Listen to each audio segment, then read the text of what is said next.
Selamat datang kembali di pembahasan mendalam kita. Hari ini nih kita mau kupas soal tantangan dan dinamika kerja jarak jauh ya, khususnya buat tim produk.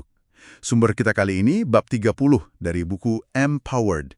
Nah, ini ngebahas gimana tim yang nggak satu lokasi fisik gitu bisa tetap inovatif. Relevan banget nih kayaknya buat Anda.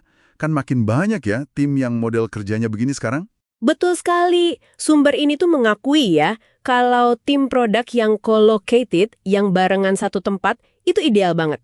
Ingat nggak sih kutipan Jeff Bezos soal tim dua pizza yang bisa kerja intensif bareng, kayak di garasi gitu? Itu kan bagus banget buat kreativitas spontan. Tapi ya realitasnya, banyak tim hebat sekarang justru tersebar di mana-mana. Nah, bab ini secara spesifik nunjukin 3 tantangan utama nih. 3 tantangan ini muncul waktu product manager, desainer produk, sama tech lead nggak kerja ya secara fisik dampingan gitu. Mari kita bedah satu-satu ya. Oke, menarik nih. Tantangan pertama disebutnya jebakan artefak. Kedengarannya kayak apa ya, perangkap birokrasi gitu ya. Maksudnya gimana tuh? Iya tepat.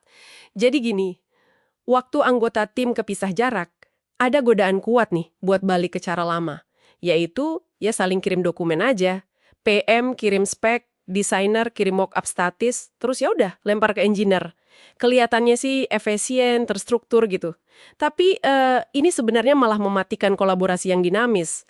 Proses discovery-nya jadi hilang. Proses penemuan solusi bareng-bareng itu loh. Fokusnya jadi geser kan?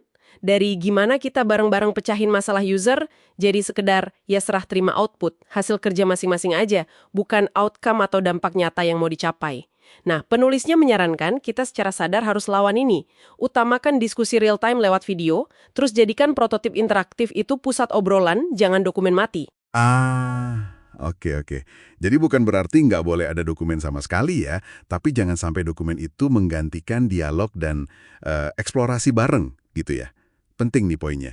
Nah, selain proses kerja, gimana dengan aspek manusianya? Tantangan kedua katanya soal kepercayaan. Kenapa ini jadi lebih susah ya kalau remote? Betul. Kepercayaan itu kan ibaratnya urat nadi ya buat tim yang empowered.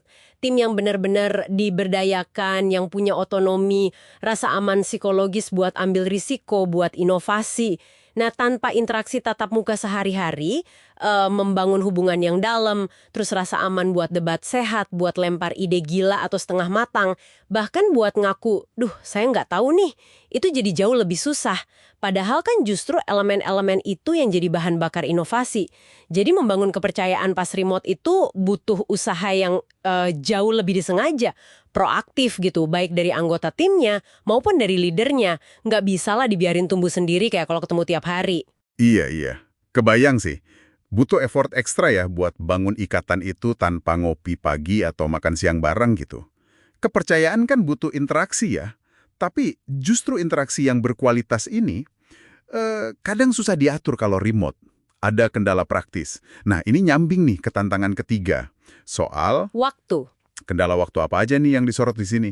Ada 2 aspek utama sih. Pertama yaitu tadi, hilangnya kolaborasi spontan. Ide-ide bagus tuh sering muncul dari obrolan santai di meja sebelah atau pas lah sengaja papasan di pantry kan. Nah, ini susah banget direplikasi kalau remote. Terus yang kedua, kendala struktural. Misalnya perbedaan zona waktu yang lumayan jauh.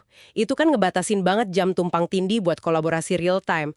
Dan bahkan nih, kalaupun nggak ada beda zona waktu, nyari blok waktu buat fokus, buat mikir dalam tanpa gangguan, itu juga jadi lebih susah. Apalagi kalau kerja dari rumah kan banyak distraksi.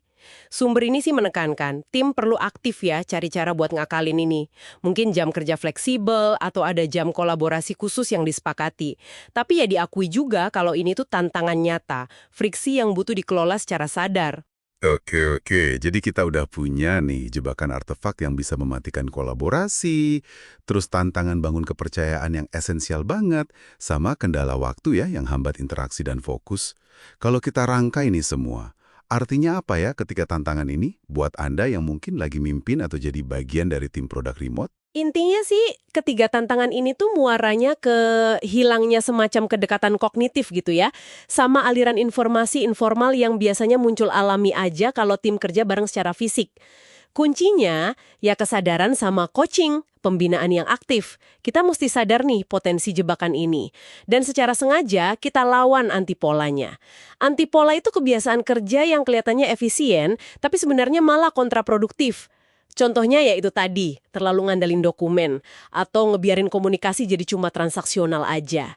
Proses discovery produk yang hebat itu bisa kok dilakuin secara remote. Tapi ya itu, butuh disiplin lebih tinggi, butuh adaptasi praktik kerja. Bukan cuma mindahin rapat ke Zoom aja ya, tapi benar-benar mendesain ulang cara kolaborasi, biar esensi pemberdayaan timnya itu tetap terjaga. Sip, sip. Jadi adaptasi yang disengaja ya, bukan sekedar jalanin kebiasaan lama pakai alat baru. Oke, kita udah kupas tuntas nih, 3 tantangan utama buat tim produk jarak jauh menurut bab 30. Ada risiko kejebak pertukaran artefak, terus sulitnya bangun fondasi kepercayaan, dan kendala waktu buat kolaborasi sama kerja fokus. Nah, sebagai pemikiran penutup nih buat Anda renungkan. Dengan menyadari tantangan artefak, kepercayaan, dan waktu ini, coba pikirin deh gimana ritual dan kebiasaan spesifik di tim Anda bisa diadaptasi secara sadar. Tujuannya bukan cuma buat nyelesain kerjaan ya, tapi gimana caranya biar bisa secara aktif memelihara percikan discovery, perdebatan sehat, dan inovasi. Meskipun ya, kita dipisahin sama layar dan mungkin zona waktu. Ini pertanyaan krusial banget sih buat jaga tim Anda tetap empowered, bukan sekedar terdistribusi. Pertanyaan reflektif yang bagus banget itu. Terima kasih ya sudah menyimak pembahasan mendalam kita kali ini. Sampai jumpa di kesempatan berikutnya.